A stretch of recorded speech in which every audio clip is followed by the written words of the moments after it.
अधिकार दिवस के मौके पर देहरादून में कार्यक्रम का आयोजन किया गया, जिसमें मुख्यमंत्री पुष्कर सिंह धामी के साथ अल्पसंख्यक आयोग के कई पदाधिकारियों ने शिरकत की है। और इस मौके पर सीएम धामी ने अल्पसंख्यक समुदाय के बच्चों के लिए निःशुल्क ऑनलाइन कोचिंग का भी शुभारंभ किया।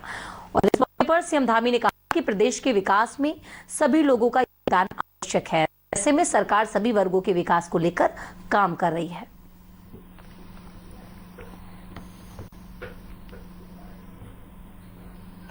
एक और हमारे जवान, अगर आपने देखा होगा तवांग के अंदर हमारे सैनिक कम संख्या में थे, उसके बावजूद उन्होंने चाइना के 300 से अधिक सैनिकों को पीछे धकेल दिया। हमारे 6 सैनिक घायल हुए, चाइना के 20 घायल हुए और सारे में वो दिखाई दे रहा है, लेकिन राहुल गांधी हमारे जवानों के खिलाफ तो हाँ भी तो हाथ जोड़ रहे हैं। इन्हें जनता के आगे पैर पड़ने पड़ेंगे, क्योंकि यहाँ की जनता देशभक्त है, राष्ट्रभक्त है। वो सैनिकों का सम्मान करती है, राष्ट्र का सम्मान करती है। तो अभी तो इनकी नौबत आने वाली है इनको, लेकिन जनता इनके बहकावे में आने वाली नहीं है।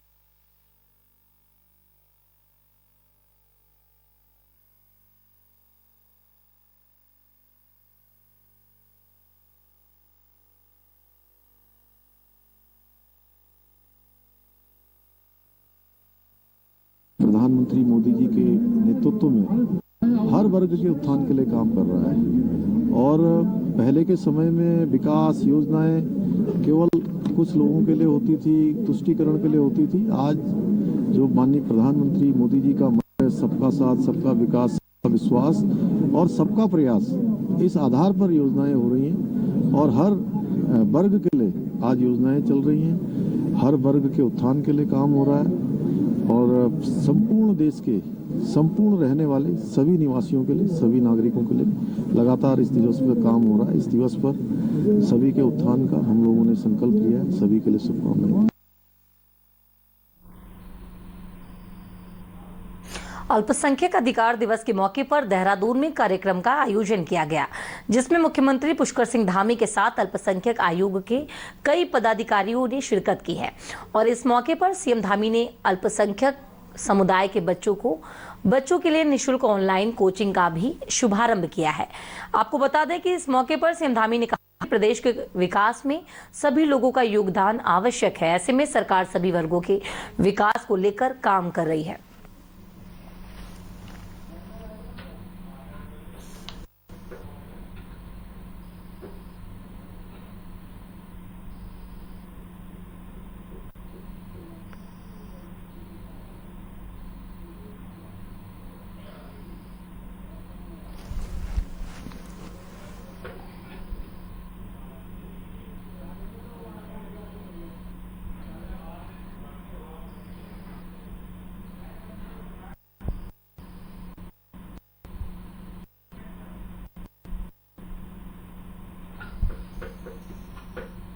बीजेपी प्रदेश अध्यक्ष की अध्यक्षता में बीजेपी की अहम बैठक प्रदेश कार्यालय में आयोजित की गई है।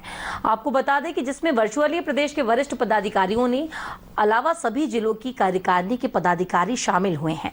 बैठक के बाद प्रदेश अध्यक्ष महेंद्र भट्ट ने बताया कि अब मंडलों का गठन बाकी है, जल्द ही मंडलों का गठन हो जाएगा और साथ ही जिला कार्यकारिणी घोषित होने के बाद यह पहली बैठक संपन्न हुई है, जिसमें 25 दिसंबर के कार्यक्रमों के बारे में खास तौर पर चर्चा की गई है। और उस दिन मन की बात के अलावा सुशासन दिवस भी, इसलिए मंत्री विधायक खास तौर पर उन बूथों के मन की बात सुनेंगे जिनमें 2022 के चुनाव में हार हुई थी।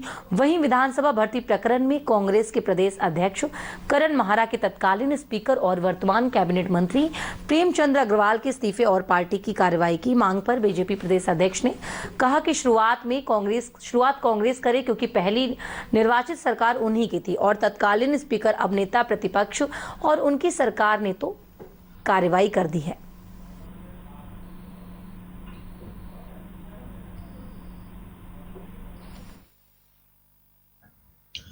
पहला विषय तो मंडलों का गठन होना है।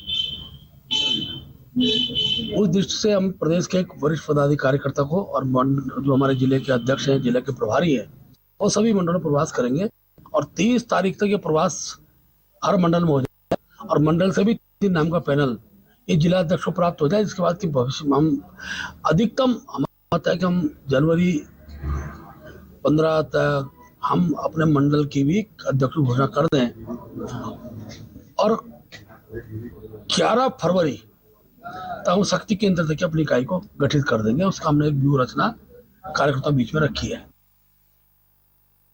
अगर नैतिकता का विषय है, कैबिनेट मंत्री के रूप में वो आज दर्जा लिए हैं यशपाल आर्य जी, उनको कांग्रेस तब हमने रद्द कर दी, तो कहाँ प्रश्न खड़ा कर रहे हैं, कहाँ की बात कर रहे हैं। लेकिन ये तो सर सवाल यही हुआ जैसे कांग्रेस ने किया वैसे आप कर रहे हैं। हमने कार्रवाई कर दी भाई, तो इन पर कार्रवाई हमारी नियुक्ति टेम्परेरी थी और जो नियुक्तियां टेम्परेरी तो हट गई हैं, विषय समाप्त हो। नैतिकता तो आज नैतिकता का प्रमाण तो उनको देना पड़ेगा ना। देहरादून में बीजेपी की अहम बैठक हुई है। बात करते हैं देहरादून स्थित ज्योत्सना से। बीजेपी की अहम बैठक हुई है देहरादून में। इस बैठक में कौन क्या कुछ बातें इस बैठक में सामने निकल कर आई, किन किन विषयों पर चर्चा की है? पांसी, जैसा प्रदेश अध्यक्ष महेंद्र भट्ट को गई थी, वो कह रहे थे कि संगठन को लेकर ये बैठक थी, वर्चुअली बैठक थी और जो जिलों की कार्यकारिणी बनी है उनके साथ पहली बार इंटरेक्शन था। और सबसे बड़ी बात है कि बीजेपी आगामी 25 दिसंबर के कार्यक्रम तय कर रही है। 25 दिसंबर को जहां प्रधानमंत्री की मन की बात कार्यक्रम होगा, वहीं सुशासन दिवस भी है। आप जानते हैं कि पूर्व प्रधानमंत्री और बीजेपी के नींव रहे वरिष्ठ नेता अटल बिहारी वाजपेयी की जयंती भी है और इसको बीजेपी सुशासन दिवस के रूप में मनाती है। तो दोनों कार्यक्रम एक साथ एक ही दिन पे होने हैं।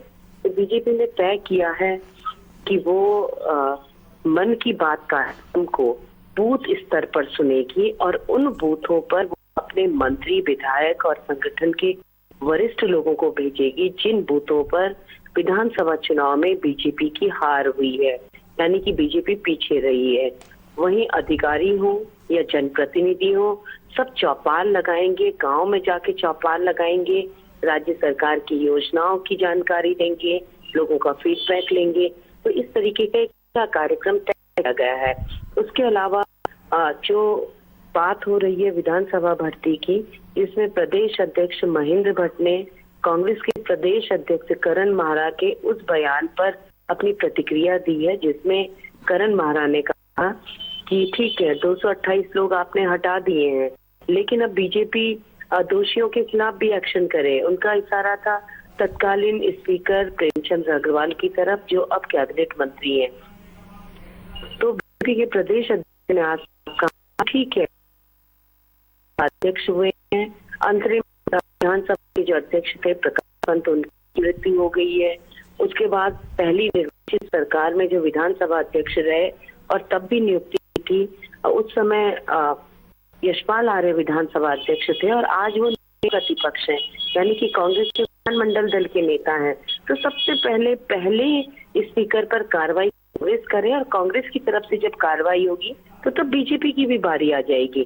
बीजेपी के जिन स्पीकर को, पूर्व स्पीकर को कांग्रेस दोषी बता रही है, उनका नंबर तो 5वां आता है।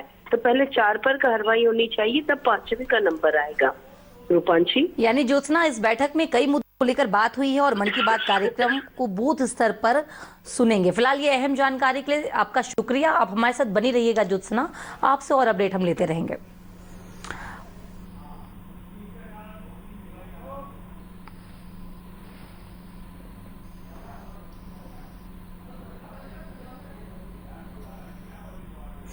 और आपको बता दें कि भारत जोड़ो यात्रा की तर्ज पर कांग्रेस प्रदेश में हाथ से हाथ जोड़ो यात्रा शुरू करने जा रही है, जिसको लेकर आज देहरादून में एक अहम बैठक की गई है। इस बैठक में यात्रा के बारे में चर्चा की गई है, जिसमें पूर्व मुख्यमंत्री हरीश रावत, नेता प्रतिपक्ष यशपाल आर्य के साथ पार्टी के कई पदाधिकारी और कार्यकर्ता शामिल रहे हैं। कांग्रेस पार्टी के प्रदेश अध्यक्ष करण माहरा का कहना है कि भारत जोड़ो यात्रा कांग्रेस पार्टी के समान विचारधारा रखने वाले दलों के पदाधिकारियों को भी आमंत्रित किया जा रहा है और इसमें महिलाओं से जुड़े मसले को उठाया जाएगा।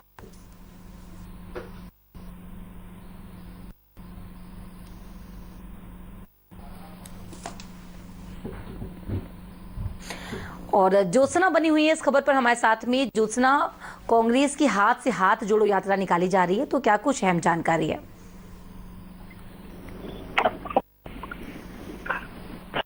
रूपांशी, आज कांग्रेस की अहम इस बैठक में तय किया गया है कि कांग्रेस भारत जोड़ो यात्रा की तर्ज पर कह सकते हैं कि हाथ को से जोड़ो यात्रा निकालेगी, यानी कि लोगों को कांग्रेस के साथ जोड़ने के लिए उत्तराखंड में एक ये नई यात्रा होगी। और आज इसके लिए कांग्रेस के सभी वरिष्ठ पदाधिकारी कांग्रेस भवन में मौजूद थे। मीटिंग में पूरा एक खाका तय किया गया और कांग्रेस की जो इच्छा है, योजना है, किस यात्रा के माध्यम से जनता के बीच कांग्रेस जन जाएं और जनता को बताएं, क्योंकि आगे आने वाले समय में निकाय चुनाव होने हैं, लोकसभा चुनाव होने हैं, पंचायत चुनाव होने हैं। तो कांग्रेस को अब हिमाचल की तर्ज पर लगता है कि उत्तराखंड में अगर हम सब मिल करके जनता के बीच जाते हैं और एक अपने पक्ष में जनमत तैयार करते हैं, तो हम चुनाव में अपना खोया जनाधार वापस पा सकते हैं। तो इसीलिए ये काफी अहम बैठक कर सकते हैं। हालांकि अभी ऑफिशियली पूरा प्रोग्राम किस तरीके से आगे बढ़ेगा, किसको कहाँ की जिम्मेदारी दी गई है, किस तरह से पूरी यात्रा का आयोजन होगा, इसके बारे में जानकारी नहीं दी गई है। लेकिन आज जो हमें जानकारी मिली है कि दिन भर इसमें मंथन चलता रहा। बिल्कुल, यानी ज्योत्सना, कांग्रेस अपना खोया हुआ जनाधार वापस पाने के लिए हाथ से हाथ जोड़ो यात्रा निकालने जा रही है, जिसको लेकर आज ये बैठक की गई थी। फिलहाल ये अहम जानकारी के लिए आपका शुक्रिया। आप बनी रहिएगा और अपडेट आपसे लेते रहेंगे। और आपको बता दें कि उत्तराखंड पुलिस कांस्टेबल भर्ती परीक्षा संपन्न हुई है। राज्य के 13 जिलों के 413 केंद्रों पर परीक्षा कड़ी सुरक्षा के बीच सुबह 11 बजे से परीक्षा शुरू हुई थी। परीक्षा के मद्देनजर डीजीपी उत्तराखंड ने अनुचित साधन का प्रयोग करने वालों के खिलाफ सख्त कार्रवाई के निर्देश दिए हैं। और आपको बता दें कि पुलिस भर्ती परीक्षा पर उत्तराखंड एसटीएफ की भी पैनी नजर है। बिना गड़बड़ी परीक्षा सकुशल संपन्न कराने के लिए सुपर जोनल अधिकारी एसपी क्राइम 4 सीओ जोनल अधिकारी के रूप में तैनात किए गए हैं।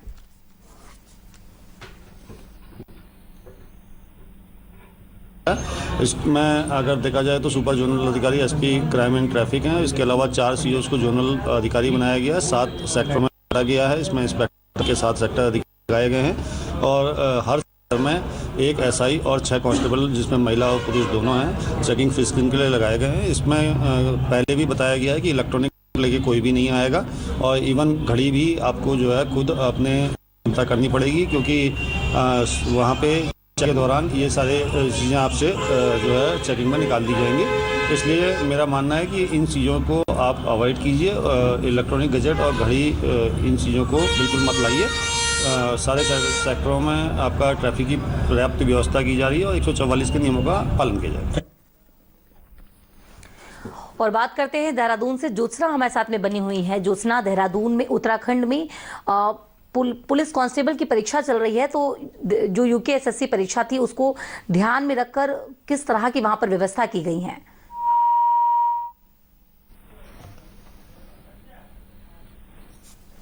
ज्योत्सना, पुलिस कांस्टेबल परीक्षा चल रही है उत्तराखंड में, तो वहां पर यूकेएसएससी परीक्षा के मद्देनजर यूकेएसएससी परीक्षा में जो चीजें हुई थी उस पर पैनी नजर बनाई गई है और क्या कुछ परीक्षा चल रही है, तो क्या कुछ वहां पर तैयारियां, किस तरह से निगरानी रखी जा रही है?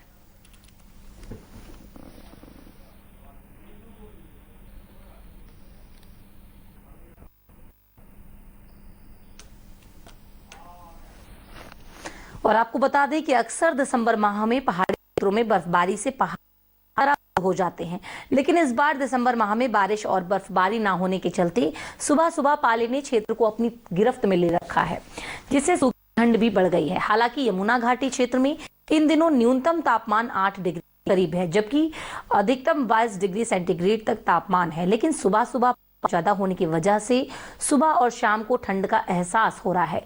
एहतियातन सुबह के समय लोग अलाव और अंगीठी ठंड से बचने की कोशिश कर रहे हैं। हालांकि आने वाले हफ्ते तक मौसम की कोई पूर्वानुमान मौसम विभाग द्वारा जारी नहीं है। सूखी ठंड से ज्यादा सुबह के मैं आपको बता दें कि मौसम ठंडा है, तो वहीं पाला बढ़ने से खेती में हरी नकदी सब्जियां भी खराब हो रही हैं। इस बार अब रोज रोज पाला पड़ जाता है और पाले से जो है ठंड ज्यादा बढ़ रही है और बारिश अगर एक बार हो जाती तो ये सूखी ठंड भी खत्म हो जाती है। अब हाँ, तो 11 बजे हमारे पास घर में, मतलब हमारे घर में 11 बजे धूप आती है, तब तक तो हमारे आगे का सहारा है। सुबह तो बहुत सूखी ठंड पड़ रही है। उत्तराखंड के कृषि मंत्री व कृषक कल्याण मंत्री गणेश जोशी को राज्य कृषि विपणन बोर्डों की राष्ट्रीय परिषद का चेयरमैन बनाया है। और वहीं विधानसभा भवन में बोर्ड के प्रबंध निदेशक डॉक्टर जेसी यादव ने गणेश जोशी से मुलाकात की है और उन्हें फूलों का गुलदस्ता भेंट किया है। इस अवसर पर गणेश जोशी ने देहरादून की मंडी को हाईटेक बनाने को लेकर चर्चा की है और साथ ही उन्होंने कहा कि यह सौभाग्य है कि मुझे बोर्ड का चेयरमैन बनाया गया है, उसका लाभ हम प्रदेश के हित में देंगे। इस दौरान कल्याण विभाग के अपर सचिव रणबीर सिंह चौहान भी उपस्थित रहे।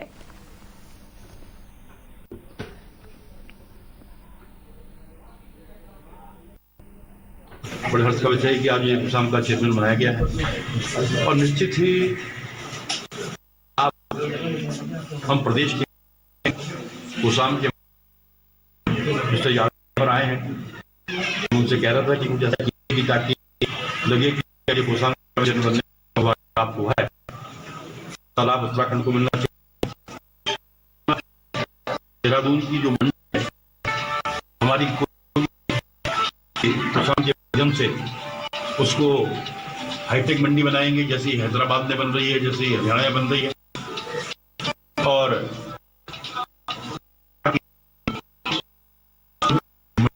बड़े और उससे ज्यादा से किसानों को मिले, सुविधा जो है आपदा को मिले, इस दिशा में हम काम। तवांग में भारत चीन सीमा पर बढ़ते तनाव को लेकर देश की सियासत गर्म है।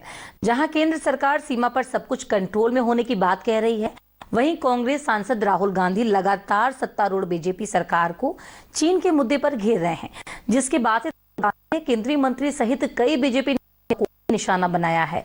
और वहीं वह उत्तराखंड के मुख्यमंत्री पुष्कर सिंह धामी ने भी राहुल गांधी को जमकर निशाना साधा है। भारत चीन के मुद्दे पर सरकार पर सवाल लेकर धामी ने कहा, उम्मीद नहीं की जा सकती है।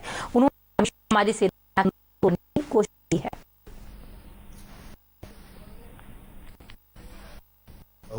से और कोई नहीं की जा सकती है देश को कि वो सेना का मनोबल बढ़ाएंगे, क्योंकि वो हमेशा मनोबल का काम करते हैं। पिछले दिनों जब चीनी सेना से भारतीय सेना संघर्ष कर रही थी, सभी चीन के अधिकारियों से मुलाकात कर रहे थे। शायद इसके पीछे यह फैक्ट है कि उनके पिताजी का नाम जो राजीव गांधी